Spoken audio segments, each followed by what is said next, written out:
Hey everyone, welcome to the first episode of A4LI's Scientific Spotlight series. I'm your host, Brenda Eap. I recently joined A4LI's team as VP of Operations and Partnerships. I also just completed my PhD in the biology of aging at the University of Southern California and Buck Institute for Research on Aging.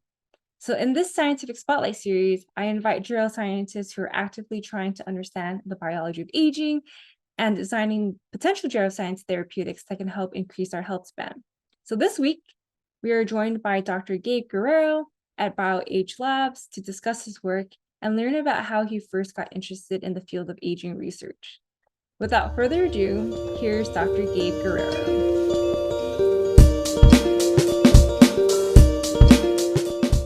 Hey everyone, welcome to the Alliance for Longevity Initiative's very first Scientific Spotlight. So in this episode, we all have the pleasure of getting to know Dr. Gabe Guerrero. So thank you, Gabe, for joining us today. Awesome. Thanks for having me. I'm really looking forward to this. Yeah, so let's just get started. So what sparked your interest in science? So actually, my dad is a professor of radiation oncology. Actually, he just transitioned away from academia and is now fully in private practice, but he has an MD, PhD, and has ran an academic lab pretty much my whole life. So the push to like biomedical science and biomedical research really came from my parents, but they were pushing for medicine, and I just am not interested in medicine, and I'm more interested in research and discovery. So that was like, while they were interested in medicine, it was easy for me to sell them on the idea of me pursuing a career as I was going into college in biology and biomedical research. Cool. So yeah, tell us about your education background. So where did you go to school and what did you major in and stuff? And how did that kind of pave the way? Sure, yeah. So I am originally from San Diego, California, and I went to college at San Diego State University where I double majored in economics and biology. And then after undergrad, I worked for a bit at the Sanford Burnham Prebys Medical Research Institute. And that's where I became interested in this cellular phenomenon called proteostasis and the ER stress response, which is proteostasis is a hallmark of aging. So that kind of led to my interest in longevity. And then I went to the Max Planck Institute for Biology of Aging and got my PhD from the University of Cologne in Germany. And then after that, where I worked on C. elegans, and then after that, I went to Stanford University and did a postdoc with Dr. Tom Rando at Stanford before he moved to UCLA. Yeah, so what did you mention what model organism did you work on with being a research assistant in San Diego? So in San Diego, I worked on really just in vitro cell-based assays before grad school. And I also worked on mouse models of inflammatory bowel disease and cell-based assays. The cell-based assays were developing like assays for cell death reporter screens, basically. Okay, and I'm sure, I don't know how the academic system works in Germany, but were you able to do rotations and how did you stumble upon a C. elegans lab? Yeah, sure. So actually in Europe, most of the PhD programs are not rotation based. So you really just identify a lab whose research you're interested in and you apply directly to that lab, and then that lab admits you, or that lab PI, professor, admits you into their lab, and then you apply to the university to be a grad student there. It's a little bit different. You don't have to take the GRE. You don't have to apply on by a certain deadline. It's rolling admissions and all that stuff. So it's quite unique compared to the US. So I found a lab, a guy by the name of Martin Denzel at the Max Planck Institute was opening his lab, and he was working on proteostasis in C. elegans. And because I was interested in proteostasis and also becoming interested in longevity and aging, I thought it was just a good opportunity to go and get into the aging research field. Oh, cool. So were you one of the first PhD students in his lab then, since you mentioned he was? Yeah, so I was the first student he hired actually. Oh, cool. We're so similar. I was also the first PhD student in John's lab. So, I mean, it's really nice though. I think it's kind of like starting your own startup because you have to kind of figure out everything on your own when you kind of gain better independence, I think, as a trainee. So I mean, I really appreciate it in my, so yeah, no regrets there. Yeah, it was great. I mean, you get to decide, kind of shape the culture of the lab, and kind of like you would at a startup, like you said, when you're a first hire. It's really a fun time.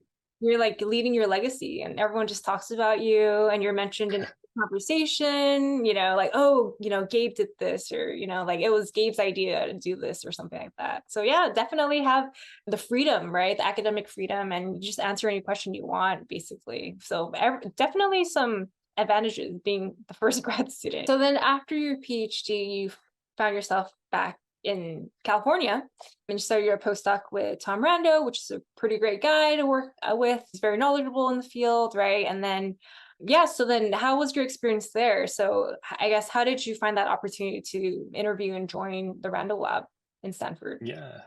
So Tom is a giant in the aging field because of the discoveries that he's made in heterochronic parabiosis and muscle stem cell aging and quiescence. So part of being a giant in a field is that you're like on all kinds of advisory boards, and people know you, and so you get invited to a lot of things. So I had the opportunity to meet Tom as a graduate student on a few occasions because he was on the SAB, the Scientific Advisory Board of the Max Planck Institute, where I was a student. Okay. And that's when I first interfaced with him. And then I basically met him at various aging and longevity scientific conferences. I think I interacted with him at the Cold Spring Harbor Aging and another aging meeting as well. And so then when it came time for me to look for postdoc labs, his lab was at the top of my list. And I just emailed him and said, hey, we chatted, at my poster, and, my papers, I'm finishing up my paper. I'm looking for a postdoc. Like, are you looking for postdocs? And he was very receptive. So he replied right away and really like sent a really nice reply, thank you for your interest. The standard nice reply that a nice PI sends out. And I had expressed to him my interest in being able to apply for my own funding for my postdoc. And, he really latched onto that. And together, when I was finishing my PhD, together with him, I submitted a NIH supplement, which I was awarded. So that funded my position in his lab. And so there was a little bit of a delay because of the pandemic and starting in his lab, but I was able to basically finish in Germany, move, and then immediately start at Stanford. So there wasn't really much of a break in between, but the money was there from the NIH and the project was ready to get going. So it was really an exciting time, Yeah. despite the uncertainty from the pandemic. Yeah, exactly. The height of the pandemic, right? Yeah, which really shaped the culture too. Us being so used to working at the bench and then working from home sometimes too. Definitely a different culture. But yeah, so after that, tell us about how you found yourself at BioAge. So your work was pretty similar to what you're working on now, right? At BioAge. Yeah, totally. So Tom, as I mentioned, is an expert in aging research, and his lab focuses a lot on muscle aging. And so in my time in his lab, I became familiar with the muscle aging field and the stem cell regulation of stem cell quiescence, muscle stem cell quiescence. And BioAge at the time, and still is now, developing a drug, BGE-105, for muscle aging. And so I came across that when I was starting to look at positions that I might be interested in outside of academia. And at the time, I wasn't really sure if I had wanted to make the switch to industry. But then Tom announced that he was moving to Los Angeles to take up the position at UCLA. And I thought, okay, this might be a good opportunity for me to put out some feeler applications and see what else is out there. And so I applied to BioAge and a few other longevity companies in the Bay Area. And I had some really positive feedback, which was really awesome, because I was a bit scared that I would get no replies. I had no idea what to expect, to be honest. And BioAge invited me out for an in-person interview, and I interviewed with a lot of the folks on site, and it was really fantastic. The team was great. It was clear they knew what they were doing, and the platform that the data science team here at BioAge developed was also really exciting to hear about. So I thought I could really be an asset to the team here by leveraging the experience and the training that I got in Tom's lab. I thought it would be a really good fit for me, and so I was really lucky when they offered me a position. Yeah, that's really great. I mean, BioAge is one of the leading frontiers in the space too, and how Kristen and Eric are, leading that way for BioAge, and as a platform first, right? And then now developing your own drugs, even the BG100, right? Your the own NLRP3 inhibitor, which is fantastic. So really exciting news for BioAge all around too. So I guess, I mean, I'm sure you have friends who are not in the scientific space, right? How do you describe your work to them? Give me an example of, how do you Yeah, totally. Yeah. So a lot of my family are not scientists. So they often get asked, what am I doing? And so I have to really explain it, in a relatively simple way. Mhm. And so in grad school, it was difficult to explain to them how C. elegans were a good model for human aging. Mhm. And that always threw people off. And so I had to explain to them what DNA was first. and the conservation of DNA to higher organisms. Now that I'm working in muscle and at a company that's developing therapeutics, it's a lot easier to sell, what I'm doing to somebody who isn't a scientist. So I really, when I'm describing to people what we do at BioAge and what I did during my postdoc, I describe to them how, aging is a process that, people undergo from a certain point in their life, and then they deteriorate physiologically. And part of that deterioration is the loss of muscle mass. And so I describe to them, how that happens. And then I also then explain how we're trying to target that on a molecular level and slow that from happening or prevent that from happening so that people become less frail. Yeah, that's definitely one way. Yeah, to describe it too. With my research too, I know that I always start off with, oh, are you familiar with the ketogenic diet? And obviously everyone has, right? Because it used to be a fad diet. And just, yeah, trying to just kind of explain it more broadly and then kind of going to the nitty gritty of things. But definitely helpful that we can relate to, just our life experiences and like the interventions available. So other than that, though, what other than the drugs in the pipeline at BioAge, what are you most excited about in the aging field?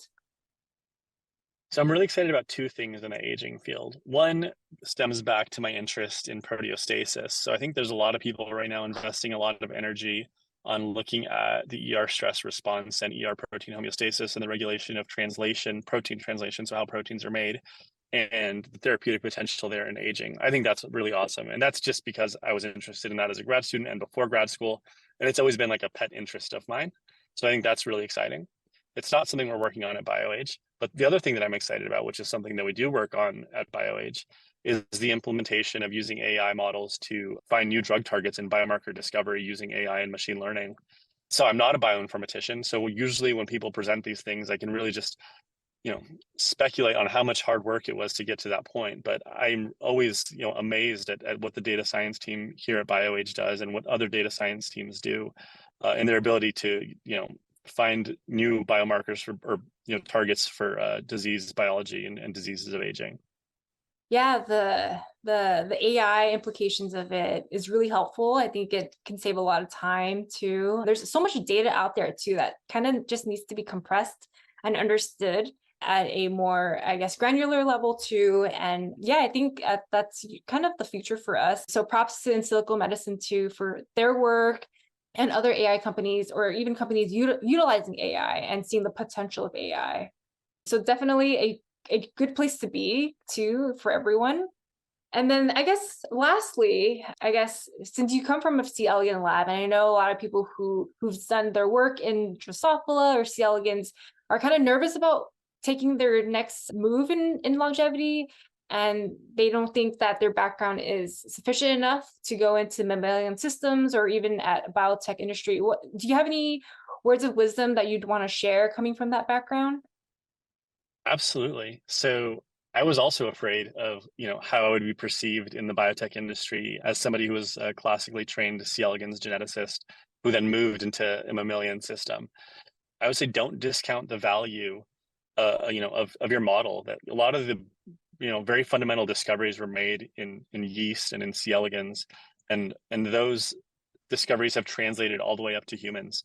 So you can't downplay your background, and it's really the training that we as scientists and grad students and lab technicians get in all kinds of models that trains us how to think like a scientist. And it's that the companies want. They want you for your brain. The skills you can learn. You can learn how to pipette. You can learn how to do an assay because there's probably a million protocols online.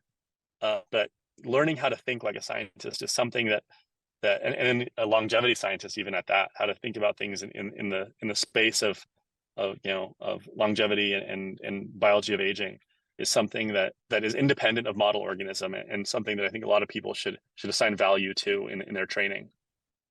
Yeah, that's definitely really reassuring to hear, especially even from someone who's worked on a mouse model too. It's definitely the knowledge and the experience too, right? I think any skill can be learned and gained. But even personality too, I think a lot of teams like to diversify their team and the culture too. So it's really important to just kind of be who you are and show the experiences you've learned during your PhD training. So I know that scientists, we're really passionate about science, but we also like to do other things. And I think it's kind of hard to step away from science when you're that passionate. But just a fun question. Do you have any hobbies? What do you like to do outside of science? So when I have free time, I like to go surfing, which is something I grew up doing. But I don't have a lot of free time lately because I have a toddler at home. So I have a son who's almost 2 years old. And one really cool thing that I do with my son, and it's probably because I have to work on weekends sometimes, is I bring him to work with me. And he can only say a few words, but he likes to say, Daddy Lab's so cool. So he really enjoys coming to see the laboratory and see all the gadgets. Obviously, I don't let him touch anything because of safety regulations. I'm excited for when he's older and I can teach him, science and do experiments at home, and we'll have a makeshift lab in the garage, and it'll be a lot of fun. Yeah. Well, that's all we have time for. So who are watching, if you have any questions for Gabe, you can find him on LinkedIn. But again, I want to thank you, Gabe, for making the time to join us and being our very first scientific spotlight. And to everyone else, thank you for watching, and stay tuned for more scientific spotlights. Thank you. Thank you.